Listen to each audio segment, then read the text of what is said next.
ராஜீவ் கொலையாளிகள் விடுதலை குறித்து 2011ஆம் ஆண்டிலேயே தான் கூறிய கருத்துக்கு ஜெயலலிதா ஏகடியம் பேசியதாக திமுக தலைவர் கருணாநிதி குற்றம் சாட்டியுள்ளார். திமுக தலைவர் கருணாநிதி புதன்கிழமையன்று செய்தியாளர்களை சந்தித்தார். சாந்தன் முருகன் பேரறிவாளன் விடுதலை தொடர்பாக மத்திய அரசு ஒப்புதல் அளிக்க வேண்டும் என்றும் ஒப்புதல் அளிக்கும் என நம்புவதாகவும் கூறியவர் 2011ஆம் ஆண்டிலேயே தான் கூறிய கருத்தை ஏற்காமல் ஜெயலலிதா ஏகடியம் பேசியதாக குற்றம் சாட்டினார். ஒப்புதல் அளிக்க வேண்டும், மத்திய அரசு அளிக்க வேண்டும் நம்புகிறேன்.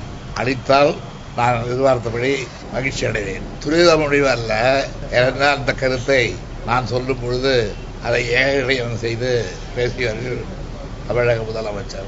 ஆனால் இன்றைக்கு அதே நிலையை எடுப்பதற்காக நான் அதை பாராட்டுகிறேன். அது முன்னேற்பாடுகள் செய்திருப்பாக நினைக்கப்படுகிறது. அதற்காக முன்கூட்டியே யோசித்து ஏற்பாடுகள் செய்திருப்பார்கள். இன்றைக்கே அவர்கள் விடுதலை செய்திருக்கலாம்.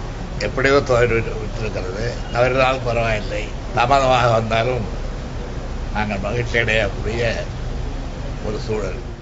தாமதமாக வந்த முடிவு என்றாலும் மகிழ்ச்சி என்று கூறிய கருணாநிதி, காலதாமதம் ஏற்பட்டதற்காக அவர்களுக்கு இழப்பீடு வழங்குவது குறித்து அரசுதான் முடிவெடுக்க வேண்டும் என்றார்.